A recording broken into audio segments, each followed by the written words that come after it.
Assalamualaikum warahmatullahi wabarakatuh. Halo semuanya, kami dari kelompok 4 ingin memaparkan video pembelajaran tentang pasar monopsoni dan oligopsoni. Adapun video pembelajaran ini dibuat untuk memenuhi tugas akhir mata kuliah Penghantar Ekonomi Mikro dengan dosen pengampunya Bapak Dr. Andes Ani Pinayani MM. Sebelum kepada pemaparan materi, izinkan kami memperkenalkan diri kami terlebih dahulu. Saya Indra Apriliana Jatnika dengan NIM 2103747. Kemudian ada rekan saya. Nama saya Dimas Naufal Izdihar dengan NIM 2108381. Nama saya Syara Nimatiza Mutakin dengan NIM 2100863. Oke, baik. Untuk mengefektifkan waktu, mari kita langsung saja kepada pembahasan materinya. Mohon kepada operator, silakan share screen.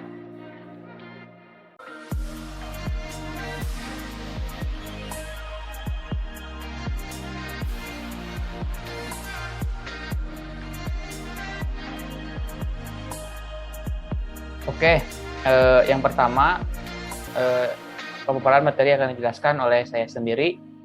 Pasar persaingan monopsoni dan oligopsoni. Boleh slide selanjutnya.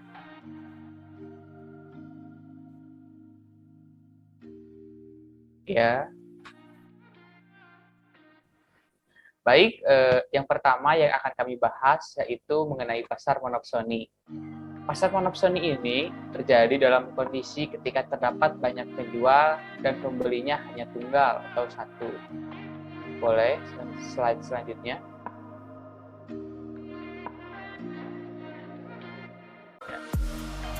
Kemudian selanjutnya ada ciri-ciri dari pasar monopsoni. Ada beberapa ciri, antara lain sebagai berikut. Yang pertama, hanya ada satu pembeli. Jadi pada pasar monopsoni penjualnya banyak, namun pembelinya hanya satu. Kemudian yang kedua, harga ditentukan oleh pembeli. Jadi di sini pembeli berperan sebagai price setter. Kemudian penjual hanya mengikuti harga yang telah ditentukan oleh pembeli, sehingga terkadang banyak ketidakadilan dalam penentuan harga pada pasar monopsoni. Kemudian yang ketiga, produk yang dijual berupa bahan mentah. Ya, ini biasanya produk yang dijual berupa bahan mentah. Contohnya seperti bahan mentah karet, kemudian tembakau, dan sebagainya. Biasanya bahan mentah tersebut dijual kepada produsen yang akan mengolah barang tersebut menjadi barang jadi, kemudian dijual lagi. Kemudian yang keempat, pendapatan tidak merata. Hal ini disebabkan karena adanya ketimpangan dalam jumlah pembeli tadi. Kemudian yang kelima, sering terjadi perselisihan antara penjual dan pembeli.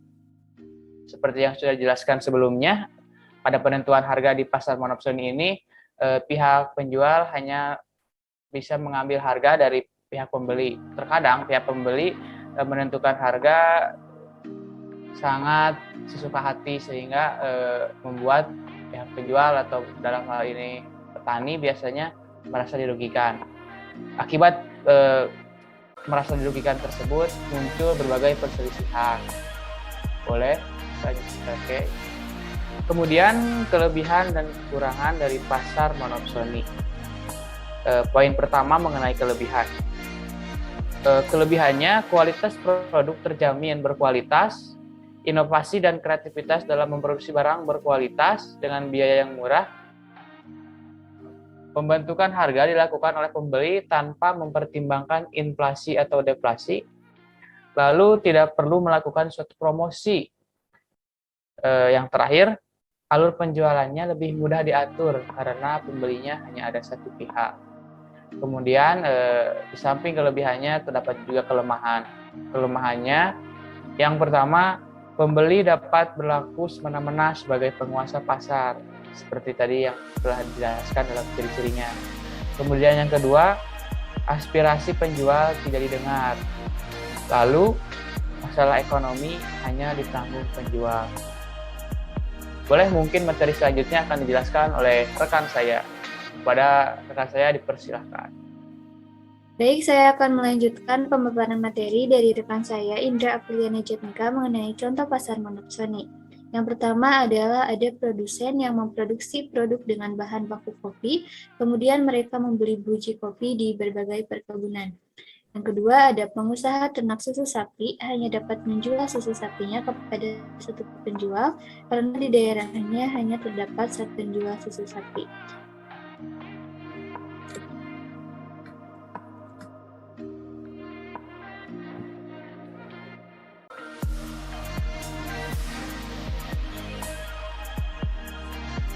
Pasar oligopsoni.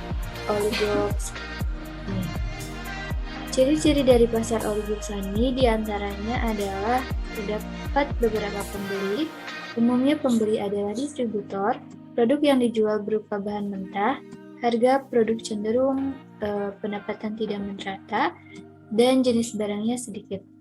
Baik, pemaparan materi selanjutnya akan dilanjutkan oleh rekan saya Dimas Naufal Izdiar.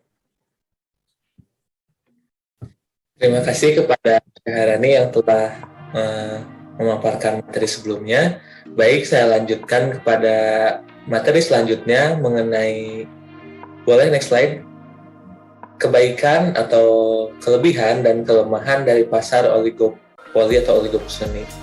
Kebaikan atau kebaikannya yaitu yang pertama adalah hak-hak produsen terlindungi dengan baik. Yang kedua, pembeli tidak bisa bertindak semaunya. Yang ketiga, menghindari kecurangan dan tidak menyalahgunakan kebebasan. Untuk kelemahannya, kualitas produk kurang terjaga dengan baik. Yang kedua adalah cukup rentan terjadi manipulatif. Yang ketiga, kemudahan dalam jual beli menyebabkan kurangnya kreativitas. Boleh slide selanjutnya. Nah, materi selanjutnya adalah contoh dari pasar oligopsoni, yaitu pasar wortel di sebuah desa. Di sini, petani wortel tersebut hanya menjual wortel mereka kepada beberapa pedagang di desanya untuk bisa dijual kembali ke kota. Mungkin sekian pemaparan materi nih dari kelompok 3 portofolio mengenai pasar monopsoni dan oligopsoni. Selanjutnya akan langsung kami memberikan contoh studi kasus dari pasar oligopsoni dan monopsoni ini.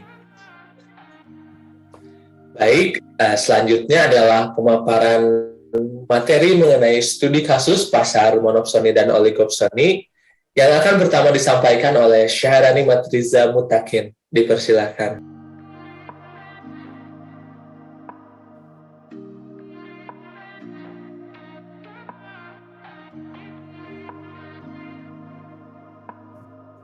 Baik, di sini saya akan memaparkan mengenai studi kasus dari hasil diskusi kelompok 4 mengenai pasar monopsoni dan oligopsoni.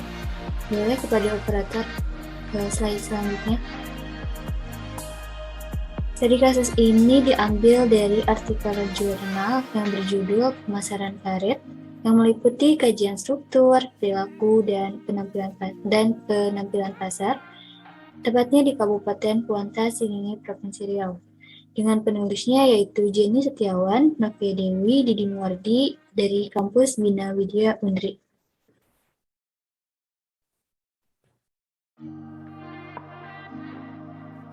Latar belakang dari studi kasus ini yaitu sektor pertanian hingga kini masih menjadi penopang pembangunan nasional serta penyambung hidup bagi mayoritas masyarakat di pedesaan, termasuk di Kabupaten Kuanta Singingi, Provinsi Riau. Mereka menanam pohon karet yang nantinya akan diolah menjadi bokar untuk bahan baku industri. Namun dalam pemasarannya, para petani berada dalam posisi yang kurang menguntungkan karena jumlah pembeli sedikit. Desa Kotorajo, Desa Jayakopa, dan Desa Muara Lembu merupakan lokasi produksi bokar yang letaknya jauh dari pabrik pengolahan karet. Jarak Desa Kotorajo dengan pabrik pengolahan karet yaitu kurang lebih 70 km, sementara jarak Desa Jayakopa dengan pabrik pengolahan karet yaitu kurang lebih 30 km, dan Jarak Desa Muara Lembu dengan pabrik pengolahan karet yaitu kurang lebih 20 km.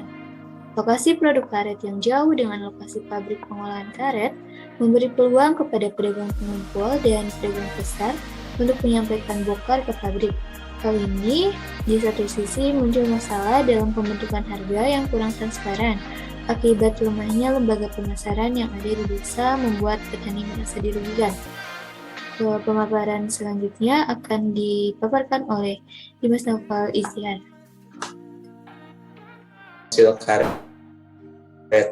Jumlah sampel petani berjumlah 48 orang yang terdiri dari 16 petani dari Desa Muara Lembu, 16 petani dari Desa Jaya Kopah, dan 16 petani dari Desa Kotorajo. Data yang diambil yaitu dari sumber primer berupa wawancara secara langsung dengan petani sampel, menggunakan daftar pertanyaan atau kuesioner meliputi identitas petani sampel dan lembaga pemasaran, umur, lama pendidikan, pengalaman, jumlah anggota keluarga. Untuk sumber sekunder diperoleh dari instansi terkait yaitu dari kantor desa, Dinas Perkebunan Provinsi Riau dan Kabupaten Kuantan Singingi, Biro Pusat Statistik atau BPS, Balai Penyuluhan Pertanian atau BPP, Kuantan Singingi, serta literatur lainnya yang terkait dengan penelitian yang dilakukan ini. Selanjutnya adalah kami akan menjelaskan mengenai pangsa pasar atau market share. Di market share ini digunakan untuk salah satu indikator yang digunakan untuk menentukan apakah suatu pasar termasuk oligopsoni, monopsoni, beserta dengan konsentrasinya. Pangsa pasar menunjukkan keuntungan yang diperoleh perusahaan dari hasil penjualannya. Masing-masing perusahaan mempunyai pangsa pasar yang berbeda-beda, yaitu antara 0 hingga 100% dari total penjualan seluruh pasar. Pangsa pasar suatu industri dapat dirumuskan sebagai berikut. MSI sama dengan SI per S total kali 100, di mana MSI menunjukkan pangsa pasar dalam satuan persen, SI penjualan perusahaan dalam rupiah, dan S total penjualan total seluruh perusahaan dalam rupiah. Yang selanjutnya adalah rumus KR atau konsentrasi rasio jumlah barang yang dijual semua pedagang dikali 100. Keterangannya, tersebut dikatakan sebagai pasar monopsoni. Jika ada 4 pedagang yang memiliki nilai KR minimal 80%, maka pasar tersebut dikatakan sebagai pasar oligopsoni konsentrasi tinggi. Jika ada 8 pedagang yang memiliki nilai KR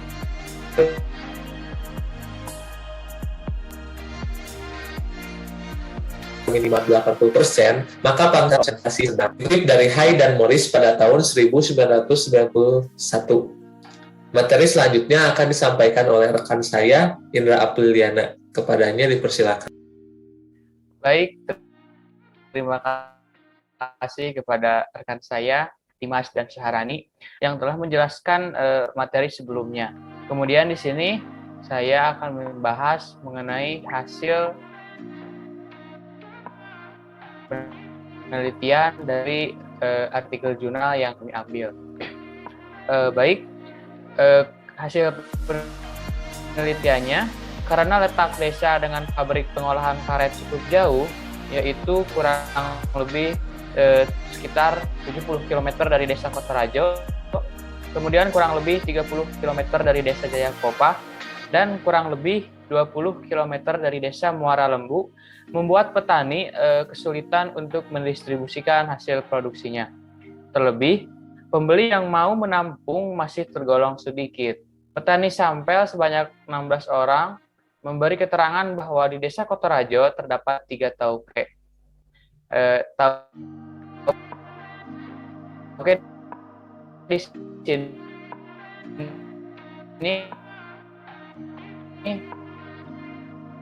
masih didominasi di mana 1 pedagang besar dapat diwawancarai dan 3 pedagang besar tidak dapat diwawancarai. Setelah melalui perhitungan, ternyata diperoleh dari pedagang besar seperti berikut. Di sini bisa dilihat ada tabel. Dalam tabel tersebut terdapat nomor, kemudian tingkat penjualan karet dalam kilogram, kemudian market share dalam persen, kemudian konsentrasi rasio. Di sini nomornya ada 5, menunjukkan adanya 4 pedagang besar dan 1 koperasi. Bisa dilihat tingkat penjualannya, kemudian market share-nya, dan konsentrasi rasionya. Boleh selanjutnya. Kemudian setelah ditelaah dari tabel tersebut, dapat diketahui bahwa market share dari pedagang besar sebesar 0,8404 dengan konsentrasi rasio 84,04%. Hal tersebut diperoleh setelah melalui perhitungan yang rumusnya dan metodenya telah dijelaskan oleh rekan saya tadi. Kemudian kemudian konsentrasi rasio dan market share tersebut mengarah pada oligopsoni konsentrasi tinggi karena hasil tersebut sebesar konsentrasi rasionya sebesar 84,04%. Berdasarkan data di atas, dapat disimpulkan bahwa pedagang besar mempunyai kekuasaan tinggi untuk mempengaruhi harga pasar. Sedangkan pihak petani berada pada posisi yang paling lemah dalam penentuan harga, sehingga paling dirugikan. Mungkin itu saja hasil penelitian yang dapat saya sampaikan. Terima kasih. Baik, video pembelajaran dan studi kasus telah kami paparkan semuanya. Kami pamit undur diri, namun sebelumnya mohon maaf apabila ada kesalahan. Semoga dengan adanya video pembelajaran ini dapat memberikan manfaat bagi siapapun yang menontonnya. Akhir kata, Assalamualaikum warahmatullahi wabarakatuh.